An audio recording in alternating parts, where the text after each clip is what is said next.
The other day we developed the cure for asthma. In asthma, you know the asthma where you breathe with the thing, the defibrillator, right? Yeah. We can eliminate that completely. All you have to do is you get a close family to oregano, which is called the mint leaf or pudina. We have it out there. And you mix it with the carrot juice and the lime juice and the honey, and it takes away the asthma after 2 weeks. No more asthma. That's happened to me. I'm taking everything, no more medicine. No more medicine. They want to recommend no more medicine. You're taking the asthma mixture, right? Asthma, yeah. Yes. I'm fine. Yeah, the bronchitis goes away. Yeah, Simple medicine like that takes away all the asthma. You never even need defibrillator anymore. Simple medicine like that. And therefore, I advise that you should never try to use drugs to remove a sickness. You should try to use another plant. Because the original disease came from a plant. Right? So we are all made of plants. Do you realize that? Our whole body is made out of plant. What is good for the arthritis? I have a lot. Yeah. The arthritis comes from nerves. Yeah. And it comes from when the nerves are all deflated. So because when the nerve is on the bone, this is the bone. Yeah, I have in my knees and these bones. Yes. But we have something for arthritis. We have a tea that we make for arthritis. We have it here. Did you try it? No. Okay, ask my daughter about it. But what happened is that this is the bone. Let's say this is the bone. Yeah. This is your nerve, right? On the bone. So what happened now is that when you don't have enough breathing, when you don't breathe properly in your life, these nerves become deflated. And eventually you get arthritis, which is pain in nerves, and nothing can cure it, except a lot of nerve, something that cures that nerve thing. So when the nerve comes back again, and sometimes deep breathing, you have to do deep breathing, where you use the nose, like that, helps a lot in arthritis, right? And that helps a lot. And then there's also the tea we have, and we have another oil that does it. But it removes arthritis. Arthritis, also garlic is very good. You know garlic? Garlic helps the nerves. This all helps the nerves. And now I have to operate this leg. So smooth it down. Well, then you had an operation before that. No. I have my breaks. My bones breaks here. I'm fine. And now this leg is without with the arthritis. Yeah. Are you eating a lot of plants, more plants? You gotta eat more vegetables. More. Are you eating vegetables a lot? Yeah. A lot. Like a lot of spinach, a lot of I eat a lot of spinach. apples. Green vegetables. Because that's what you need. Your body seems to be short of that. But try the tea and see if it works. Yeah. Yeah. The tea I get for sleeping. Oh, very good. Oh yes. Oh, I we sleep have. all night. It makes you sleep better. Yeah. Yeah. The lipstick. Oh, it's beautiful. All night, all day. Oh, that's the one we have All here. night, all day too.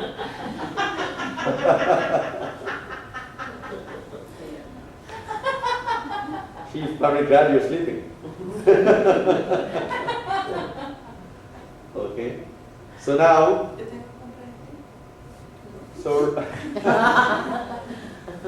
compressor, yes. Okay. So Rahu also is very important because it's the eclipse of the sun. When the sun is eclipsed, that is known as Rahu. So it's not really a planet, but the eclipse does affect us. Whenever there is an eclipse and it cuts off the sun, it affects the whole energy in the earth and so on. And then we have Ketu is also an eclipse, but it's on the north-south side, and one is on the east side. So Uranus and it's like Rahu somewhat, Uranus. So it's a planet. Uranus is a planet that affects your life in jolts. In other words, in big leaps.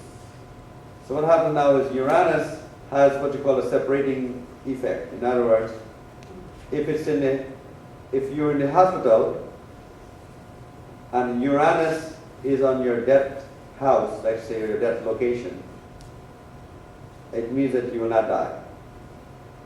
So Uranus can tell, for example, if a person is going to die, or he's going to become a millionaire, or when people become millionaires, Uranus is located properly in the chart. So Uranus is what makes you a millionaire or makes you a pauper also. You can draw you down quickly. But Uranus has what you call impulsive effects. So Uranus is very important. Now you have Neptune. Neptune is what you call the emotional planet. People with Neptune, which is Pisces people, they're very emotional. They have a lot of emotions, and they have a lot of. They always should have a lot of fluid in their body. They constantly want to drink something, so they always have a lot of fluids.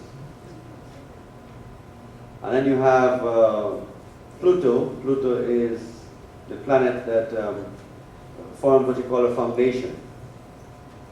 Didn't it get rid of Pluto? Bush got rid of Pluto, but not I. Okay. Yes. You just can't announce They got that. rid of it. Yeah. You just can't announce that Pluto is not a planet, and the whole world should accept that. I mean, we have this for 1,000 years. Yeah. And then one man comes and in 4 years says, there's no Pluto. Bye-bye. So Pluto is still there, no matter whether you like it or not. So Pluto is the planet that lays what you call the foundation.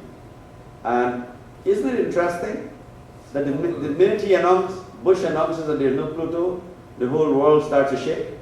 Yeah. Yeah? The world starts shaking after that. It's like you took away a foundation. He's mad. Yes. Pluto's angry. Yeah. But it's also the timing. Yeah? That's The Taurus. timing, because look when he announces that Pluto is not a planet anymore, and look what happens right after that. The tsunamis, the earthquakes, everything starts to happen. It's like he pulled the foundation away from us. So now hopefully one president will put it back. And put Pluto back in orbit around us. Right. So your Vedic code, your life code, is what gives you a better idea. Instead of having to go and become an astrologer and read the planets and look for the charts, you don't need to do all that. I have simplified it into the sequences of the Vedic code, and sometime we'll be matching it to all the sequences like the Fibonacci sequences and so on. And you'll be able to see your life goes, if you know Fibonacci sequence, it goes 3 up, 2 down. So your life goes like that. If you check your life, you'll see for the 3 days everything will go nice. And then the 4th day everything falls. Right? And then it goes up back again a little bit. Right? And the next 3 days it goes downward. Your life. That's how your life goes. I'm going to be doing that in our new book. But the whole idea is that you'll know actually exactly what will happen if you make a decision today, how it will affect you tomorrow or the next day, and so on, or the next year and so on. So all of this is in life code we're doing. I hope you guys are putting more attention to this, because I really don't want you to just think of it as like some astrological stuff, or it's just like something that Swami does, or you have to do with Swami. I think you should educate yourself, learn it, like you would learn algebra and arithmetic and things like that, or you will learn geography or whatever, biology. Learn the life code like you will learn the subject, and it will help you to become more powerful in your life. You will know exactly what's going to happen. I want you to predict your own life. I want you to predict what's going to happen in your life, so that you can know what to do and so on.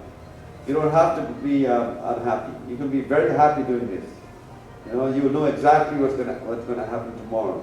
Why am I going through this? And things like that. I will tell you the trick. You don't have to say this when you're in trouble. All you have to do is when you have a love problem, who are you going to run to? Venus. So you say, oh, planet Venus, help me, help me. You can say it in Spanish, you can say it in English, you can say it in Sanskrit, anything you want. But as long as you go to Venus, it will help you. How do you say Venus in Spanish? Venus. Okay, oh Venus, venga a mí. Come to me, help me. That's all you need to do. Prayer can be anything. It doesn't have to be a big mantra. It doesn't have to be a reading of the Bible verse. A prayer doesn't have, you don't read the Bible to be able to pray. So now, if you have a problem in your job, what are you going to do? You're going to run to sun. Because sun is what gives you the job problems. And you're going to say, oh sun, come to me. Oh sun, come help me. You don't have to wait for Swami to come and do a prayer for a sun for you. You don't have to wait for that. You don't have to really say it in English. You can say it in Spanish. How is it in Spanish? El sol. Right? They say, oh, el sol. Oh, Señor Sol. Come to me. Help me. Help me in my job. Watch when you do that what happens. It's like magic. You'll see it. So after going through all of this today, you have now mastered how to get the planet on your side. Right? Now if you are having money problems, you're going to go to Jupiter. Oh Jupiter, come and help me. I have problems with my money. Right? If I can get the whole of the United States to do that, our 2012 will not have no more hurricanes and earthquakes. Right? No more destruction to the world. Because, you know, people think that you pray when you read the Bible. That's not true. You pray all the time. So these are the planets that can help you now. Now you can say, okay, I'm having trouble with my homework. Should I run to my dad? I can't find my dad. Run to my mom? I can't find mom. What do I do now? Okay, I'm going to go to Mercury. Oh, Mercury, come, help me. I'm in trouble with my homework. I'm in trouble with my exams. I'm in trouble with my school. Oh, Mercury, come to me. Can you guys do that now? Yes. Yeah. Think from now on, this whole week, the next couple of weeks, I want you to keep this in mind. Right? That the planet actually can help you if you call on the planet. But you have never called on the planet. So you never gotten any help. Right? So it doesn't have to be a mantra. It can be just in English. Because the planet will connect to your mind. Your third eye, your mind will connect that. You know? And then what I want to do is I want to explain maybe in the next week or so about when you get into the mind's eye and you get into what you call, you can have out-of-body experiences, but it's not what we think we do coming out of our body. We actually can see the whole universe in our mind. And that's where it gets a little deeper into meditation. But before you do that, you have to have a guru, so you have to have a teacher. But the whole idea is that with the mind's eye, you can see everything. So all you have to do is connect your mind to the planet that you want.